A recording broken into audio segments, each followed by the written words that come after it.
Nou vriende, goeiemôre, ons is die Here en dankbaar dat ons andermal weer kan saam wees. Die gebed van my hart is dat die Here vir ons baie ryklik sal seën terwyl ons vanmôre by die laaste dag van Julie 2025 gaan stilstaan by die Bybelse beginsels oor die gedagte van eetverslawings of eetversteurings.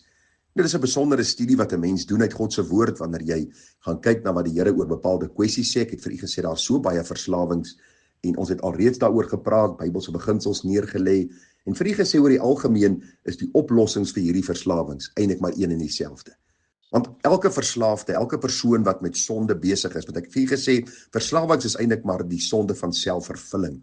Wanneer ons onsself voor God stel, wanneer ons self hoër as God stel, wanneer ons sê, luister, ons gaan doen wat ons wil doen en God gaan nie vir ons voorskryf wat om te doen nie. Ons sê dit miskien nie blaatant soos ek het vanmôre gesê het nie, ons verbaliseer dit miskien nie, maar die hele beginsel, die hele gesindheid is dan, niemand gaan vir my sê hoe ek my lewe moet leef en wat ek moet doen nie. Vir 'n kind van die Here is dit heel anderste. Ons begeerte is altyd om Vader te verheerlik deur die Seun in die kragvolle werking van sy Gees. Daarom het ons afgesluit gister met 1 Korintiërs 10:31, of jy dan eet of drink of enige iets doen alles tot verheerliking van God. Nou vriende, as ons 'n bietjie kyk na hierdie eetversteurings, ons het vir u gesê anoreksia, bulimie en dan brassery, het ons vir u gesê ons gaan die fokus meer plaas op die gedagte van brassery. Die ander is nie uitgesluit nie, en terwyl ek deur hierdie boodskapies werk, is u welkom om vrae te vra. U is baie welkom om dan net vir my te vra as u onsekerheid het en ek gaan poog om vir u te antwoord. Maar kom ons kyk gou vanmôre, wat is die Bybelse oplossing vir brassery? Wanneer ek my vergryp aan voedsel, wanneer ek deur die oormaat van voedsel sekere gevolge beleef en bo alles oneer bring op die naam van die Here.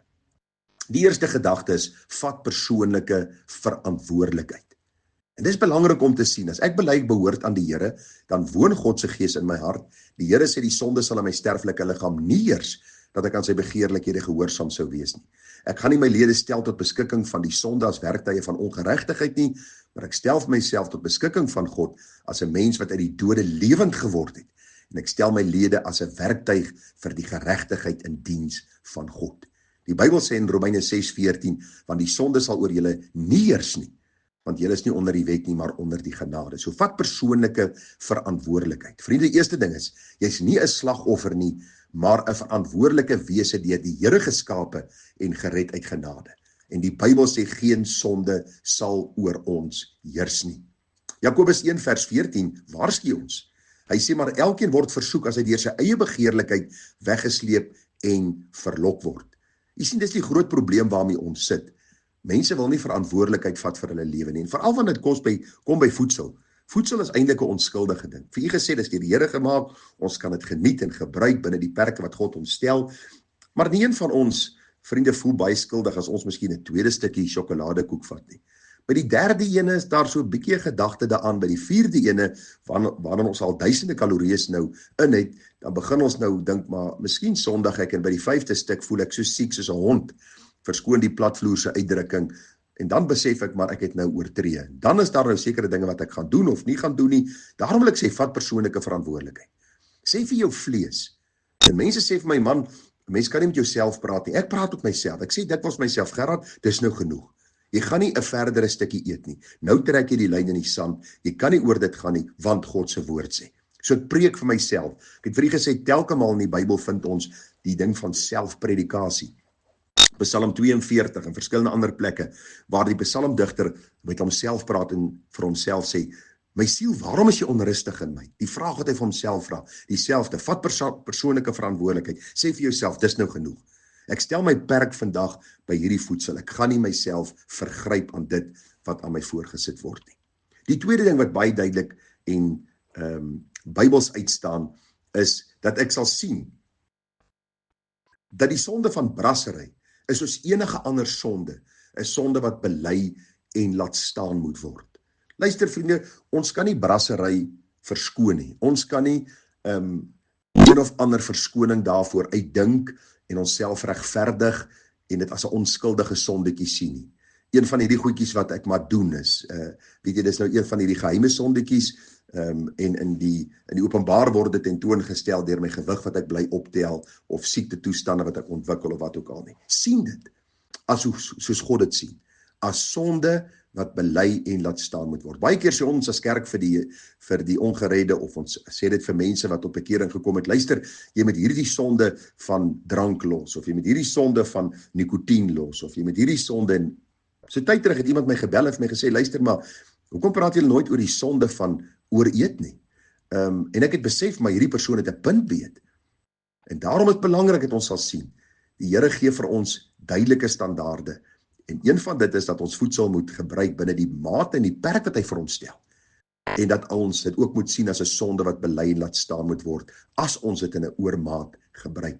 Spreuke 28:13. Hy wat sy oortredinge bedek sal nie voorspoedig wees nie, maar hy wat dit bely en laat staan sal barmhartigheid vind. Ek het al hierdie program gekyk, 600 pond mense. Nou vriende, dis mense wat so groot is soos 'n huis. En 9 uit die 10 keer wys hulle die foto's, die persoon, die man, vrou, jonk was hulle, soos ek en jy, doodgewone mense, gelyk soos ons, en dan het hulle op 'n stadium deur een of ander teleurstelling begin eet, en al hulle geld spandeer aan voedsel, en is wegneem etes, en dit is al hierdie dinge, en hulle het stelselmatig begin groter word, tot hulle by die 600 pond uitkom.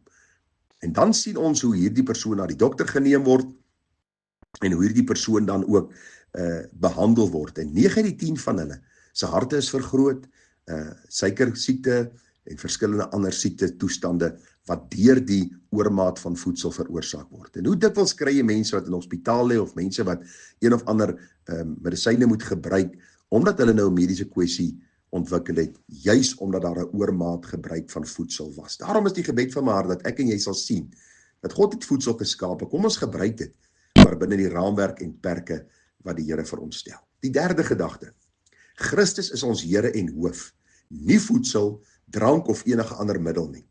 Wat wil ek daardeur sê? As ek bely ek behoort aan die Here, dan is die Here my koning. Hy is my leier. Hy is die een wat heerskappy voer in my lewe. Hy is my God. Ek buig nie voor 'n ander God nie. Ek buig nie voor die God van voedsel of die God van drank of een of ander middel nie.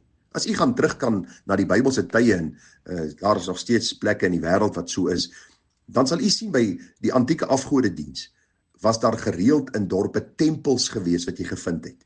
En die 3 dinge wat in hierdie tempels dan 'n geweldige trekpleister was vir mense, hoekom hulle so afgode gedien het, want ek het baie daaraan gedink, hoekom sal iemand buig voor 'n stuk klip of 'n stuk hout wat hulle gemaak het en hierdie ding hulle God noem, hierdie drogbeeld hulle God noem.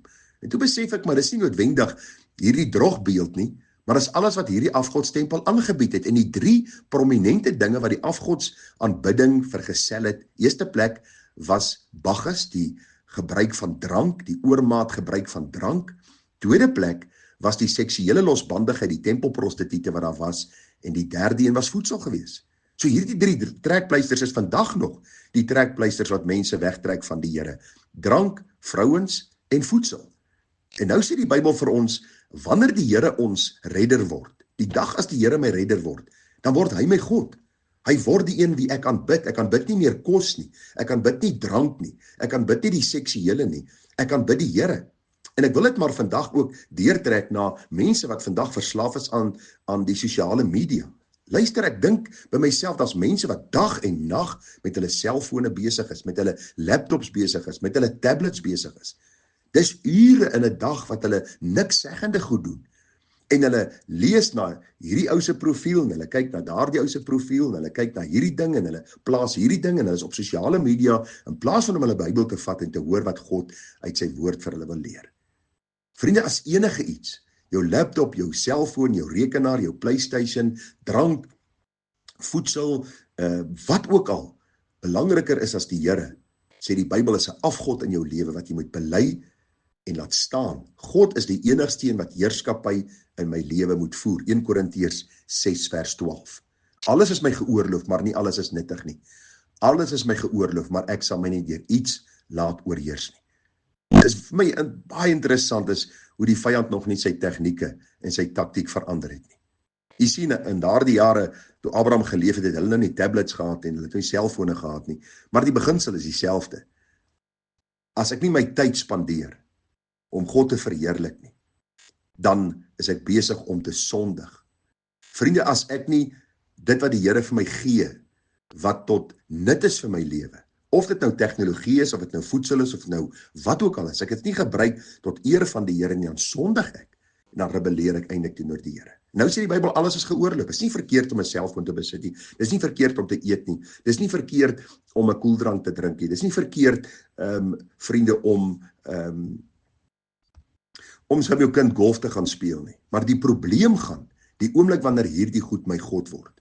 Wanneer ek die dinge van die Here een kant skuif om myself in hierdie ding te verlustig. En wanneer dit kom by voedsel, onthou net die oomblik wanneer voedsel jou God raak, wanneer jy opstaan en jy eet jy eet nie om te leef nie, maar jy leef om te eet, dis waar die probleem kom. En daarom het ons nodig om heeltyd ons lewens te speel in die lig van God se woord. Daarom sê die Bybel in 1 Korintiërs 10:31, of julle eet of drink, of wat ook al julle doen dit tot verheerliking van God. Nou, ons gaan môre 'n bietjie aangaan met hierdie bepaalde sake. Die gebed van my hart is dat die Here ons wysheid sal gee, en dat ons ook dan hom so sal verheerlik. Vriende, groete vir u, mooi dag verder, Tara.